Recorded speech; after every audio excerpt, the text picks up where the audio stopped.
ପବିତ୍ର ରାଜ୍ୟର ଆବଶ୍ୟକ କଣ?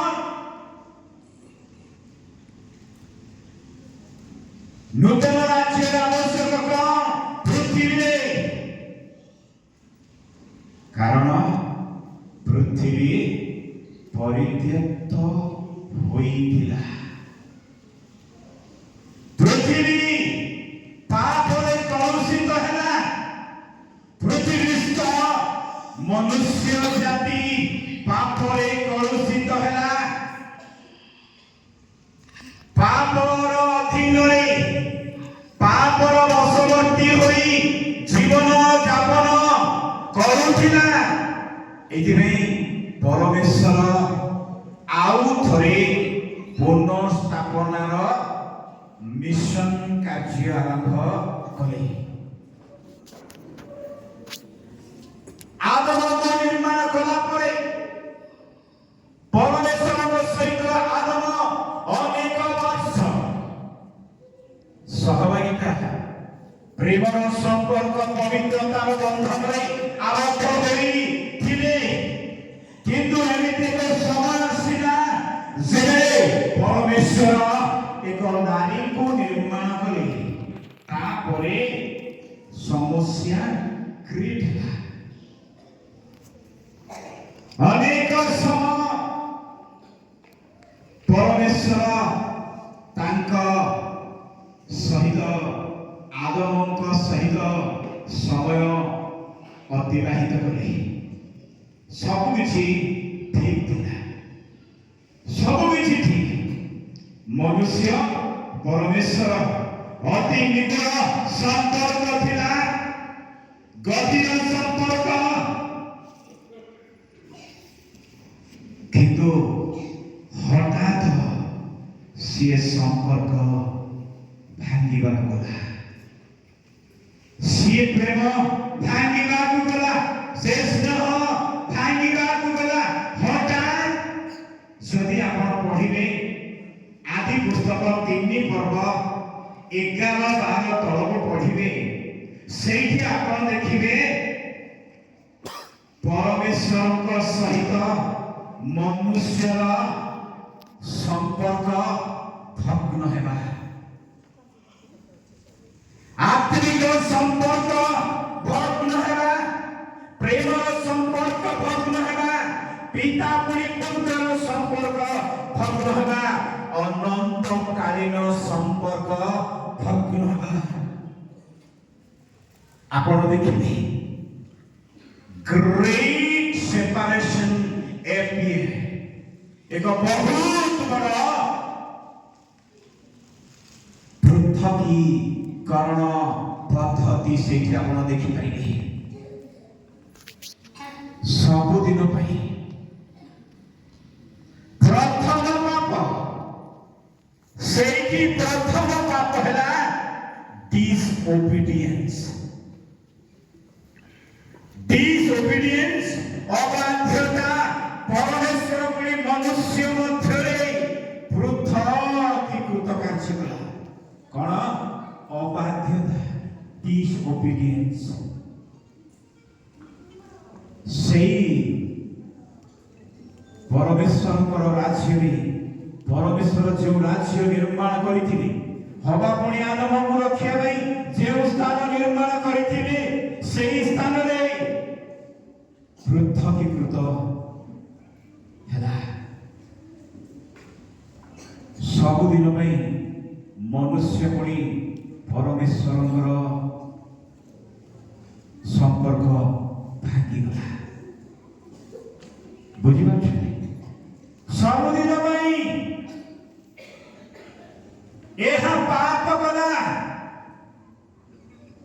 ପ୍ରଥମ ପାପ disobedience, ଅବାଧ୍ୟତା, ଯୋଉଟା ଆଜି ପର୍ଯ୍ୟନ୍ତ ଆମ ସୋସାଇଟିରେ ଅଛି, ଖ୍ରୀଷ୍ଟୀୟ ମଣ୍ଡଳୀରେ ଅଛି।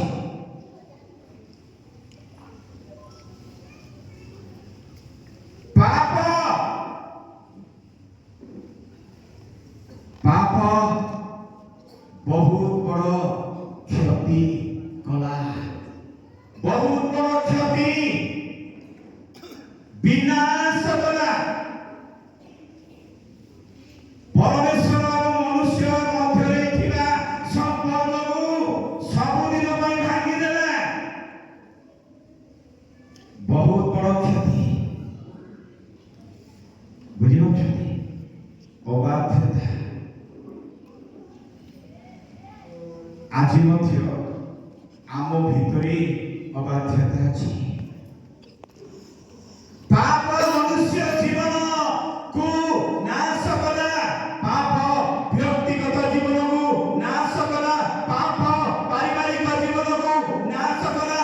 ପାପ ଗୋଷ୍ଠୀ ବର୍ଗକୁ ନାଶ କଲା। ପାପ ଗ୍ରାମକୁ ନାଶ କଲା। ପାପ ସହରକୁ, ରାଜ୍ୟକୁ, ଗୋଷ୍ଠୀକୁ, ଦେଶକୁ, ପୃଥିବୀକୁ ନାଶ କଲା। ବୁଝିପାରୁଛନ୍ତି? ପାପ ଦୁଃଖ ଆଣିଲା। ପାପ ସମସ୍ୟା ଆଣିଲା। ପାପ ହୃଦୟକୁ ଭଗ୍ନ କଲା। ପାପ ପ୍ରାଣକୁ କଷ୍ଟ ଦେଲା। ପାପ ଜୀବନକୁ ନିହତ କଲା। ପାପ ପରିବାରକୁ ଭାଙ୍ଗିଦେଲା। ବ୍ୟକ୍ତିଗତ ଜୀବନକୁ ଭାଙ୍ଗିଦେଲା। ପୁଅର ଜୀବନ ନଷ୍ଟ କଲା। ଝିଅର ଜୀବନ ନଷ୍ଟ କଲା। ବାପାର ଜୀବନ ନଷ୍ଟ କଲା। ମାର ଜୀବନ ନଷ୍ଟ କଲା। ସ୍ୱାମୀର ଜୀବନ ନଷ୍ଟ କଲା। ସ୍ତ୍ରୀର ଜୀବନ ନଷ୍ଟ କଲା। ପାପ ପାପ। ବୁଝିପାରୁଛନ୍ତି? ଅନେକଙ୍କ ପ୍ରାଣ ସହିତ ସିଏ ଖେଳିଲା।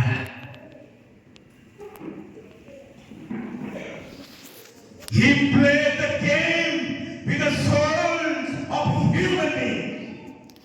ମନୁଷ୍ୟ ମାନଙ୍କର ପ୍ରାଣ ସହିତ ସିଏ ଗେମ୍ ଖେଳିଲା। ଗେମ୍ ଖେଳିଲା। ବୁଝିପାରୁଛନ୍ତି? He played the game with your soul.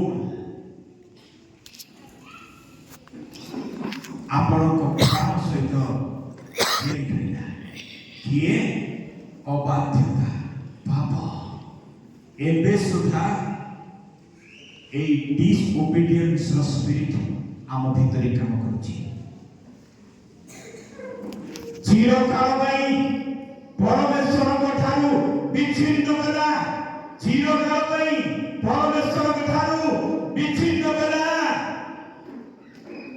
ଏଇଥିପାଇଁ ଆଉ ଥରେ ପରମେଶ୍ୱର ସ୍ୱର୍ଗୀୟ ବିଧାନସଭାରେ ତାଙ୍କ ଦୂତମାନଙ୍କ ସାଙ୍ଗରେ, ତାଙ୍କ ଦାସଗଣଙ୍କ ସାଙ୍ଗରେ, ପବିତ୍ରଗଣଙ୍କ ସାଙ୍ଗରେ ଏକ ବହୁତ ବଡ଼ ମିଟିଂ ଆୟୋଜନ କଲେ।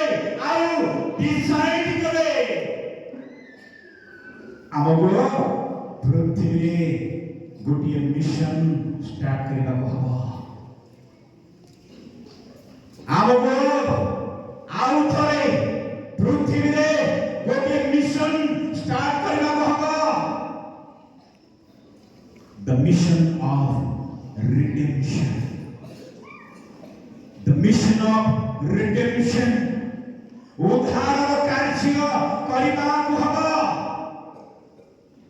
ବୁଝିପାରୁଛନ୍ତି? ପରମେଶ୍ୱର ଘୋଷଣା କଲେ, ଯାଅ ପୃଥିବୀରେ ଅନୁଗ୍ରହର ବର୍ଷ ଘୋଷଣା କର। କହିବା କି ହାଲେଲୁୟା, ହାଲେଲୁୟା। ତାପରେ ପରମେଶ୍ୱର ପୃଥିବୀରେ କହିଲେ, go and announce, ଘୋଷଣା କର, ଅନୁଗ୍ରହର ବର୍ଷ ଘୋଷଣା କର, ଅନୁଗ୍ରହର ବର୍ଷ ଘୋଷଣା କର। ଯେଉଁମାନେ ଭାଙ୍ଗି ପଡ଼ିଛନ୍ତି ସେମାନଙ୍କୁ ପୁନର୍ଗଠନ କରାଯିବ। ଯେଉଁମାନେ ବିନାଶ ପ୍ରାପ୍ତ ହେଇଛନ୍ତି ସେମାନଙ୍କୁ ପୁନଃସଂସ୍ଥାପନ କରାଯିବ। ଯେଉଁମାନେ ନଈ ପଡ଼ିଛନ୍ତି ସେମାନଙ୍କୁ ପୁନର୍ବାର ଉଠାଯିବ। ଯେଉଁମାନେ ପୁରାପୁରି ଭାବରେ ଚିନ୍ତିତ, ବ୍ୟତିବ୍ୟସ୍ତ, ଦୁଃଖରେ ଦୁଃଖିତ, ସେମାନଙ୍କୁ ପୁନର୍ବାର ସଂସ୍ଥାପିତ କରାଯିବ। ଯାଅ ପୃଥିବୀରେ ଘୋଷଣା କର। ତାପରେ ପରମେଶ୍ୱର ଯିଶାଙ୍କ ବାକ୍ୟ 61 ପର୍ବ 1ରୁ ତଳପଦ ପର୍ଯ୍ୟନ୍ତ ଘୋଷଣା କଲେ। ବୁଝିପାରୁଛନ୍ତି? আমি যদি সেটা পড়িবা গোটে দুইটা পদ 61 ଆଉ 2:3 ପଦ। ହାଲେଲୁୟା। ଦେଖନ୍ତୁ 2 ପଦରେ ଏଭଳି ଲେଖା ଅଛି, ସଦା ପ୍ରଭୁଙ୍କର ଗ୍ରାହ ବର୍ଷ, ଯାହାକୁ ଅଭିଷିକ୍ତଙ୍କ ବର୍ଷ ବୋଲି କୁହାଯାଏ, ଓ ଆମ୍ଭମାନଙ୍କ ପରମେଶ୍ୱରଙ୍କର ପ୍ରତିଶୋଧର ଦିନ ଘୋଷଣା କରିବେ। ପ୍ରତିଶୋଧ କୌଣସି ମନୁଷ୍ୟ ସହିତ ନୁହଁ, କୌଣସି ଲିଡର ସହିତ ନୁହଁ, ପାପ ସହିତ ତାଙ୍କର ସଂଘର୍ଷ ହବ। ଘୋଷଣା କର, ପାପ ସହିତ ଏକ ଅନୁଗ୍ରହ ବର୍ଷ ଘୋଷଣା କର। ପୃଥିବୀରେ ଅନୁଗ୍ରହ ବର୍ଷ ଘୋଷଣା କରାଯାଉ। ଯୋଉମାନେ କାନ୍ଦି କାନ୍ଦି, ଶୁଣନ୍ତୁ ମୁଁ ଆପଣଙ୍କୁ କହିବି, ପାପ କଣ ନ କରିଛି, ପାପ କଣ ନ କରିଛି। ଖ୍ରୀଷ୍ଟଙ୍କ ଜନ୍ମ ପୂର୍ବରୁ এই পৃথিবীরে অনুগ্রহ বর্ষ ঘোষণা হেবা পূର୍ବରୁ পৃথিবীরে শান্তি নথিলা, শান্তির ভাষা নথিলা, কেবল গোটিয়ে ভাষা ଥିଲା খড়গ। পৃথিবীরে কেবল খড়গ। ইভেন অব্রাহম সুদা খড়গ ধরি যুদ্ধ କରିଛନ୍ତି। বুঝিপাରୁଛନ୍ତି? ହଁ, ଖଡ୍ଗ। ରାଜ୍ୟ ବିରୁଦ୍ଧରେ ରାଜ୍ୟ, ଦେଶ ବିରୁଦ୍ଧରେ ଦେଶ। ମୋ ପ୍ରିୟମାନେ, ମନୁଷ୍ୟମାନଙ୍କୁ ବନ୍ଧାରାସ କରି ରଖାଯାଉଥିଲା। ମନୁଷ୍ୟମାନଙ୍କର ସମସ୍ତ ସମୟ ଶାସନକର୍ତ୍ତାମାନଙ୍କ ଅଧୀନରେ ବନ୍ଦୀ ଅବସ୍ଥାରେ। ପାଣି ପିଇବା ପାଇଁ ସମୟ ନଥିଲା, ହସିବାର ସମୟ ନଥିଲା, କେବଳ କ୍ରନ୍ଦନ। ମନୁଷ୍ୟମାନେ କେବଳ କାନ୍ଦି କାନ୍ଦି ଦିନପାତ କରୁଥିଲେ। ପିମ୍ପୁଡ଼ି ଭଳି ମନୁଷ୍ୟମାନଙ୍କୁ ହତ କରାଯାଉଥିଲା। ଏଭଳି ଅନୁଗ୍ରହ ବର୍ଷର ପୂର୍ବର ଘଟଣା ମୁଁ ଆପଣଙ୍କୁ କହୁଛି। ଦୟା ନଥିଲା, ପ୍ରେମ ନଥିଲା, ସ୍ନେହ ନଥିଲା, କେବଳ ଦୁଃଖ, କଷ୍ଟ, ତାଡ଼ନା, କ୍ଲେଶ, ମୃତ୍ୟୁ, ଭଗ୍ନ ହୃଦୟ, ଭଗ୍ନ ପ୍ରାଣ, ଭଗ୍ନ ଅନ୍ତଃକରଣ ପୃଥିବୀରେ। ବୁଝିପାରୁଛନ୍ତି? এইভাবে মহা দুঃখর সময়ে পরমেশ্বর অনুগ্রহর বর্ষ ঘোষণা কলে, যাহাকে আমি খ্রাইস্ট মাস বলে কহ। বুঝিপারছেন? হ্যাঁ, আপনারা দেখিবে তলু এইটি লেখা গলা, ঘোষণা করিবাকু, শোকার্ত সমস্তଙ୍କୁ সান্ত্বনা করিবাকু। পাপ পাপ মনুষ্য জীবনে সর্বদা দুঃখ ভরি দিয়ে, সুখ ভরি দিয়ে, কষ্ট ভরি দিয়ে। তাଠାରୁ ମୁକ୍ତ କରିବାକୁ ତଳପଦ ଲେଖାଗଲା, ସିଓନର ଶୋକାର୍ତ୍ତ ଲୋକମାନଙ୍କ ପାଇଁ ନିରୂପଣ କରିବାକୁ, ଭସ୍ମ ପରିବର୍ତ୍ତେ ଭୂଷଣ, ଦୁଃଖର ପରିବର୍ତ୍ତେ ସୁଖର ପତୈଳ। ବୁଝିପାରୁଛନ୍ତି?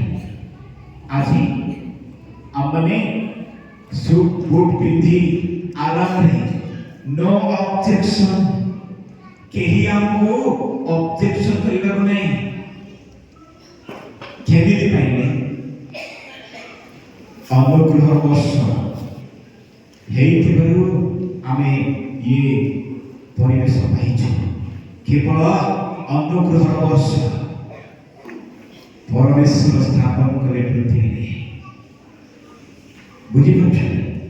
ଅନୁଗ୍ରହ ବର୍ଷ, ପୁନଃସ୍ଥାପନର ବର୍ଷ। କାହିଁକି? ଇଏ ଅନୁଗ୍ରହ ବର୍ଷ କାହିଁକି ସ୍ଥାପନ କଲେ?